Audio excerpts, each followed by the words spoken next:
Dans ce cours, nous allons voir comment ajouter un événement dans l'application Calendrier sous Windows 8 en utilisant un ordinateur. Donc nous allons voir que l'on peut rajouter différents types d'événements, un simple rendez-vous, un anniversaire qui se répète chaque année, ou par exemple un rendez-vous qui dure plusieurs jours ou des vacances, etc. Et nous allons voir que l'on pourra avoir un rappel, donc une notification avant la date ou l'heure du rendez-vous. Donc pour cela, nous allons cliquer sur l'application Calendrier, ce qui nous fait apparaître automatiquement le mois en cours, ici novembre, et le jour actuel est mis automatiquement sur fond coloré plus foncé. Alors pour ajouter un événement, vous avez deux possibilités. Soit vous cliquez sur la date de l'événement directement, par exemple ici le 8 novembre, vous cliquez dessus. Si ce n'est pas le bon mois, vous faites défiler les mois justement en utilisant soit la molette de la souris, ou soit en utilisant les flèches en haut à droite en cliquant dessus pour basculer de mois en mois, ou les flèches, donc la flèche en haut à gauche.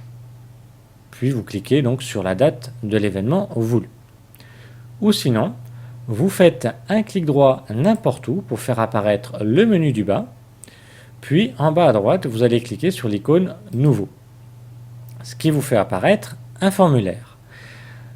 Il faut compléter en premier, il n'y a pas d'ordre, mais dans la logique des choses, c'est la date de l'événement. Alors, elle est à modifier si vous n'avez pas cliqué déjà au préalable sur la date de l'événement voulu. Donc là, si ce n'est pas le cas, je vais déjà choisir le jour en cliquant dessus. Je vais choisir par exemple vendredi 9. Je vais choisir le mois, par exemple décembre. Automatiquement, il s'actualise. Le 9 du mois de décembre, ce n'est plus un vendredi mais un dimanche. Et je vais également pouvoir changer l'année.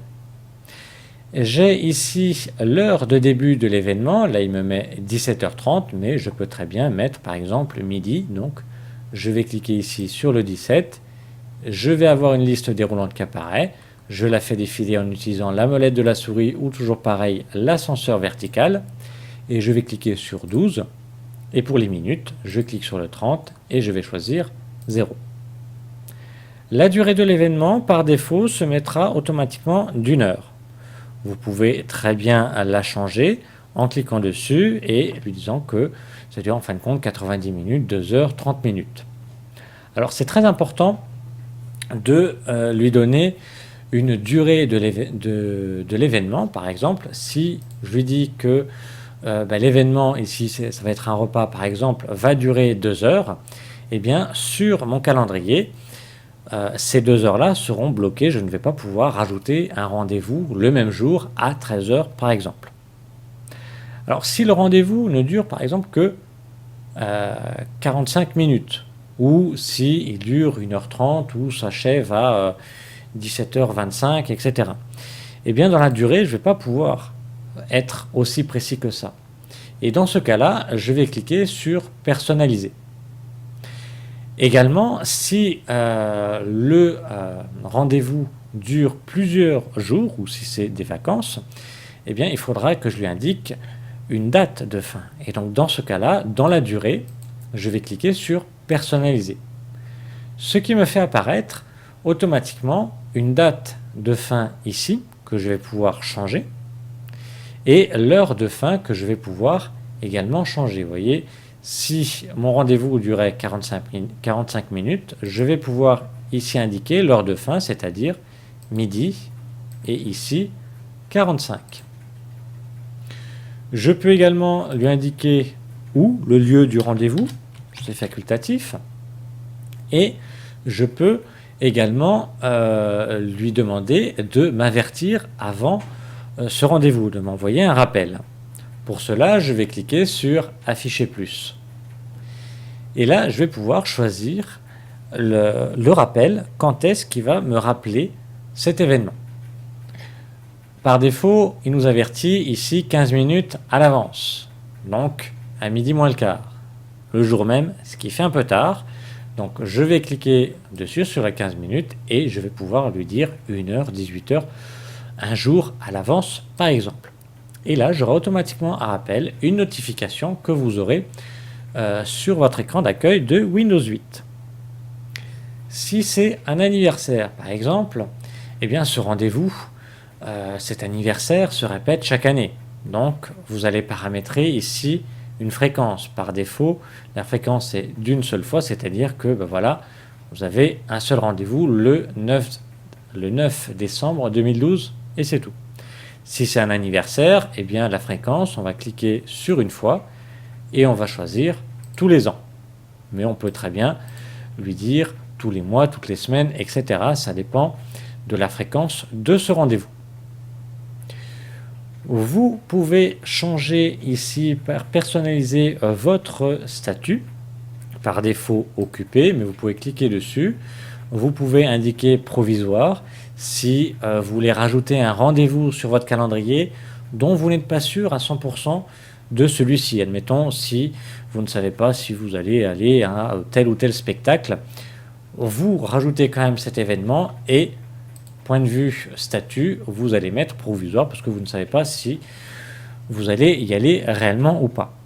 Vous pouvez mettre disponible, mais là, ce n'est pas très utile de rajouter l'événement dans le calendrier parce que le but, c'est de voir qu'on a un événement et donc qu'on n'est pas disponible.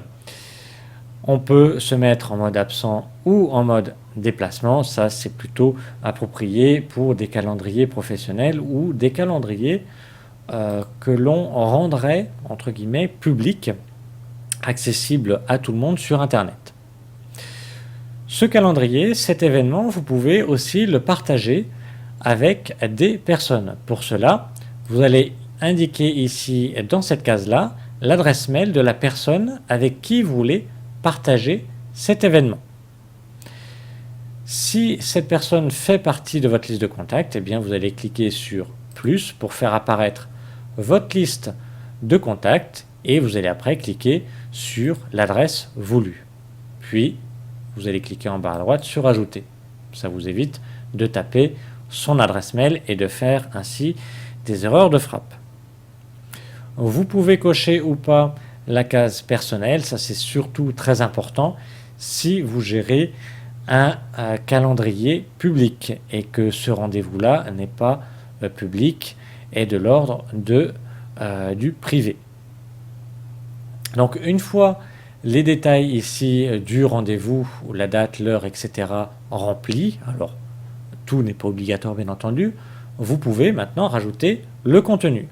Lui ajouter ici un titre, donc là je vais marquer anniversaire, admettons, je vais préciser le prénom de la personne, et en dessous je vais pouvoir indiquer le message de mon rappel, admettons, de mon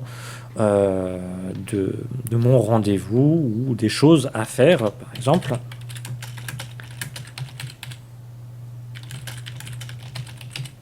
Voilà, je peux indiquer autant de lignes que je veux, autant de textes que je veux. Ça va me servir aussi également donc de rappel. Une fois le rendez-vous, l'événement donc paramétré, ici je vais pouvoir l'enregistrer en cliquant en haut à droite sur envoyer une invitation. Alors pourquoi j'ai envoyé une invitation? Parce que ici en bas à gauche, j'ai dit que j'allais prévenir aussi cette personne de ce rendez-vous. Mais je peux très bien l'effacer et ne pas la prévenir pour l'instant. Je vais alors cliquer sur la disquette étant donné que je n'ai pas d'adresse mail ici, que je ne vais pas partager ce rendez-vous avec une personne. Donc je clique sur enregistrer et automatiquement je reviens sur le mois en cours. Alors pour naviguer dans le calendrier, comme je vous ai indiqué, on se déplace avec la molette de la souris où on clique sur les flèches en haut à droite et en haut à gauche. Et pour le mois de décembre, donc j'avais rajouté l'anniversaire le 9 et j'ai bien ici l'anniversaire Marie, mon événement ici. Voilà, nous avons vu comment ajouter un événement dans l'application calendrier sous Windows 8 en utilisant un ordinateur.